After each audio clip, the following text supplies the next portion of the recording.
आगे बढ़ते हैं। सुबह सपा अध्यक्ष ओम प्रकाश राजभर ने एक बार फिर कांग्रेस अध्यक्ष राहुल गांधी और अखिलेश यादव पर जमकर निशाना साधा। उन्होंने राहुल गांधी पर चुटकी लेते हुए कहा कि उन्होंने पता नहीं कि इधर राजभर हैं, वो हाइड्रोजन बम बना रहे हैं और हम इलेक्ट्रॉन, न्यूट्रॉन और प्रोटॉन मिलाकर परमाणु बम बना रहे हैं। राजभर ने कहा कि 60 साल तक कांग्रेस की सरकार थी, वो कितना दलित, पिछड़ों, अल्पसंख्यकों का उन्होंने भला किया। राजभर ने कहा कि संजय निषाद, अनुप्रिया पटेल और राजभर हम लोग इलेक्ट्रॉन, प्रोटॉन और न्यूट्रॉन हैं।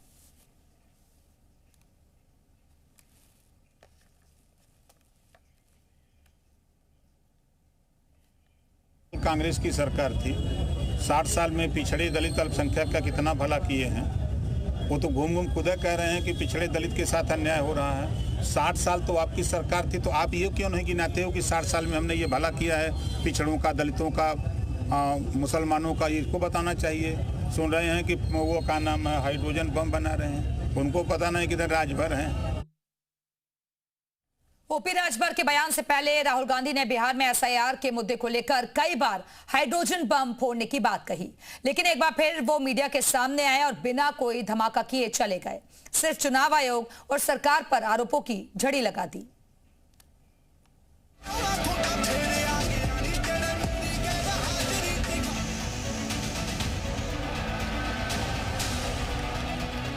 लोकसभा आफ्टर लोकसभा चोरी हो रही है।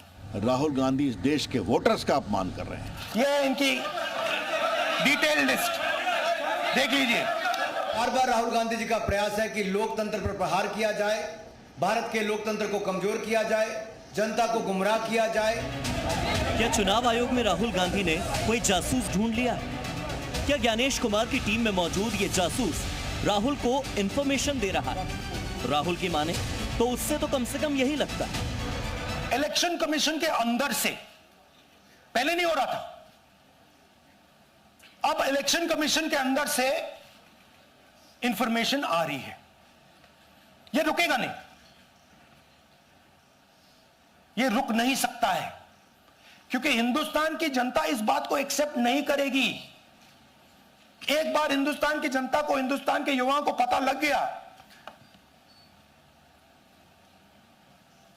कि वोट चोरी हो रही है, उनकी शक्ति लग जाएगी। हाइड्रोजन बम आज भले ही न फूटा हो, लेकिन आयोग में अपने जासूस की बात कहकर जाहिर है एक बड़ी सिरदर्दी और काम राहुल गांधी ने ज्ञानेश जी को जरूर दे दिया। वैसे हाइड्रोजन बम की डेडलाइन बढ़ाकर राहुल ने बिहार चुनाव से पहले माहौल बनाए रखने की कोशिश भी की है। राहुल जी, हाइड्रोजन बम में ब्लैक एंड व्हाइट है।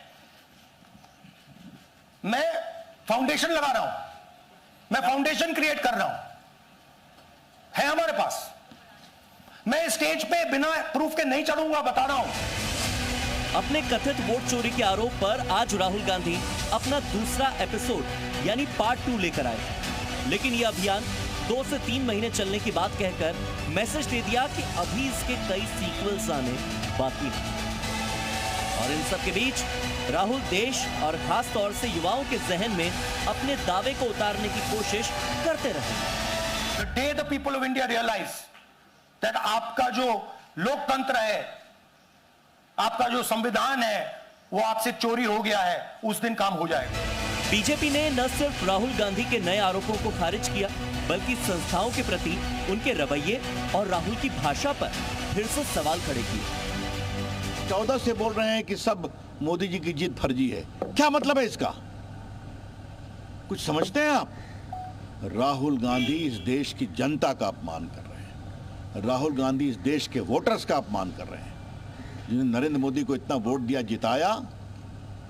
तो अब नहीं समझते हैं, जो जनता फिर जवाब देगी कि जब जब राहुल गांधी जी आरोप लगाया और उसके कोर्ट गए, तो बार बार इनको मुंह की खानी पड़ी।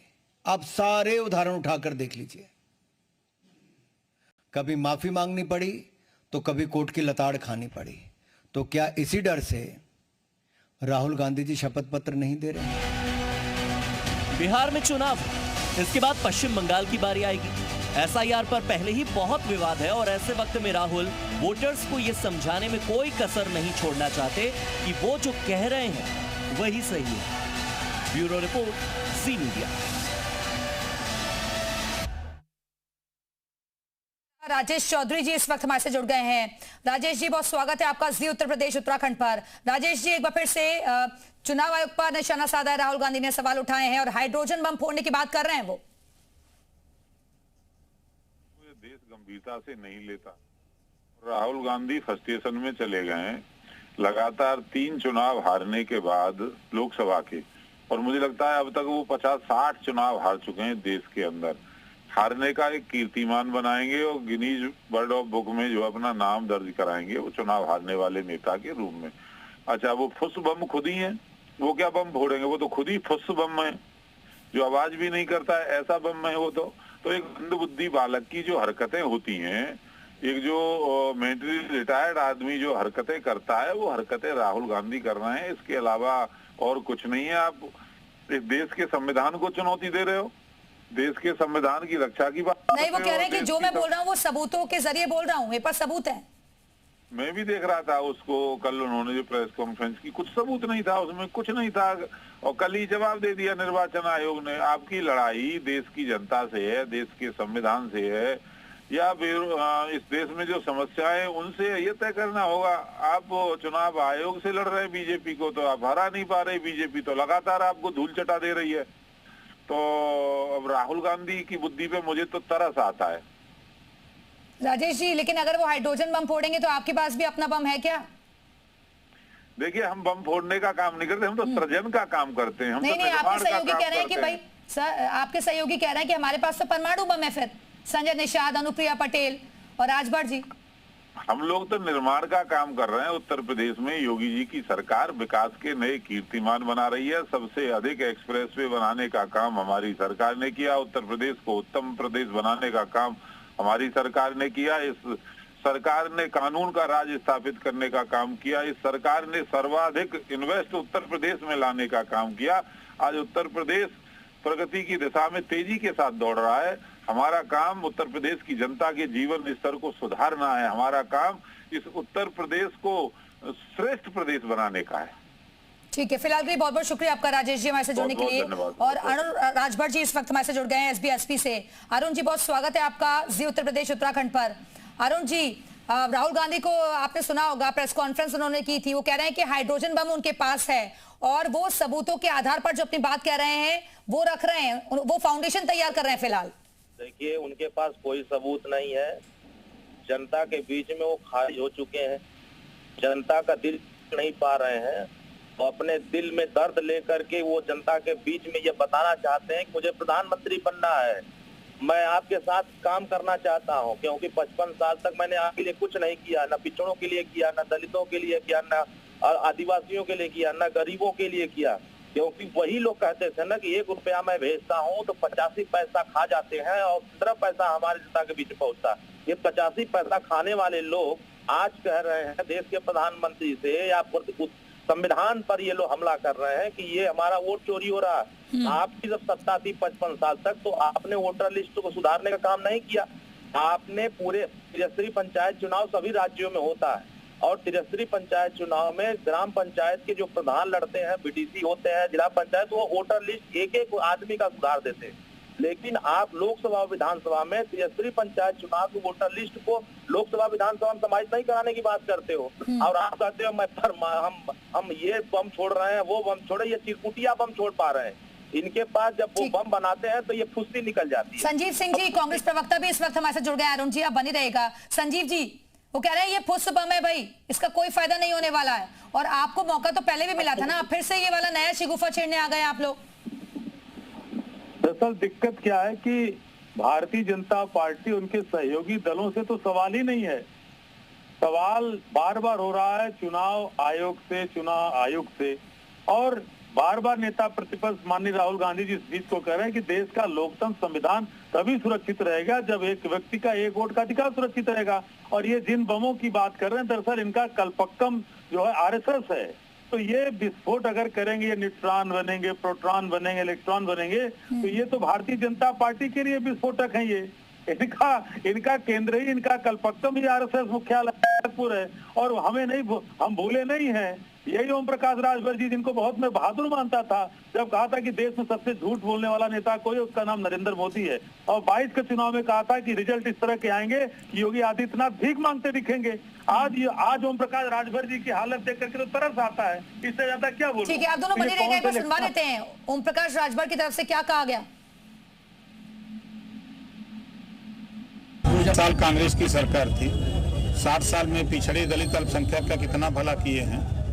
वो तो घूम घूम खुद कह रहे हैं कि पिछड़े दलित के साथ अन्याय हो रहा है। 60 साल तो आपकी सरकार थी, तो आप ये क्यों नहीं गिनाते हो कि 60 साल में हमने ये भला किया है पिछड़ों का, दलितों का, मुसलमानों का, इसको बताना चाहिए। सुन रहे हैं कि वो का नाम है हाइड्रोजन बम बना रहे हैं, उनको पता नहीं किधर राजभर हैं। राजभर यहाँ जो है इलेक्ट्रॉन, न्यूट्रॉन, प्रोटॉन मिला के परमाणु बम बना रहे हैं। ओम प्रकाश राजभर, संजय निषाद, अनुप्रिया पटेल, ये हम लोग इलेक्ट्रॉन, न्यूट्रॉन, प्रोटॉन है। अरुण जी, मेरा सवाल आपसे है, क्योंकि अभी संजीव जी को भी आपने सुना, वो कह रहे हैं कि भाई आप लोगों को ही कंफर्म नहीं होता है, जो दलितों का भला नहीं करता, पिछड़ों का भला नहीं करता, आपको लगता है आप लोग तो दूसरे दल में चले जाते हैं। फिर इस बार भी फिर यही है, दिक्कतें तो आप लोग बीजेपी के लिए बढ़ा रहे हैं। देश के सभी गरीब कमजोर पिछड़ों को सामाजिक न्याय दिलाने के लिए, सामाजिक समरसता पहुंचाने के लिए देश में जाति जनगणना कराने का काम कौन कर रहा है? देश के प्रधानमंत्री मोदी जी कर रहे हैं। पसंद किसको नहीं आ रहा है? राहुल गांधी, अखिलेश जी को नहीं आ रहा है। अभी पूरे प्रदेश में, उत्तर प्रदेश में देखा जाए कि अभी महाराजा सुहेलदेव राजभर को शौकत अली, जो MIM का प्रदेश अध्यक्ष, उसने उलूटेरा बता दिया। बताइए, राहुल गांधी ने आपत्ति दर्ज कराया? बताइए, अखिलेश यादव ने आपत्ति दर्ज कराया? क्या उसके खिलाफ मुकदमा लिखाने के लिए राज्य के सभी थानों में अपने कार्यकर्ताओं भेजने का काम किया? इस देश के राष्ट्र नायकों का अपमान एक मुसलमान कर रहा है। ये राष्ट्रद्रोही, भारत की राजनीति करने वाले लोग खाते पाकिस्तान, हिंदुस्तान का और गाते पाकिस्तान के, लेकिन एक शब्द बोल नहीं पा रहे हैं। इसका मतलब दोहरीकरण की राजनीति कर रहे हैं। संजीव जी मुस्कुरा रहे हैं, संजीव जी जवाब दे दीजिए। मुझे समझ में नहीं आता है कि ये लोग बात करते हैं जिस मुसलमान की, मुख्तार अंसारी के बेटे को चुनाव किसने लड़ाया था? दरअसल ये राजनीतिक बंजारे हैं। जिस तरह से बंजारों का कोई एक निश्चित तौर ठिकाना नहीं होता, ये जितने भी लोग जो बात कर रहे हैं ये राजनीतिक बंजारे हैं।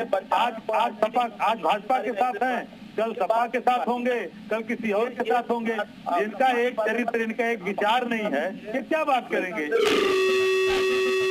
फिलहाल के लिए बहुत बहुत शुक्रिया आप दोनों का हमारे से जुड़ने के लिए, बातचीत करने के लिए।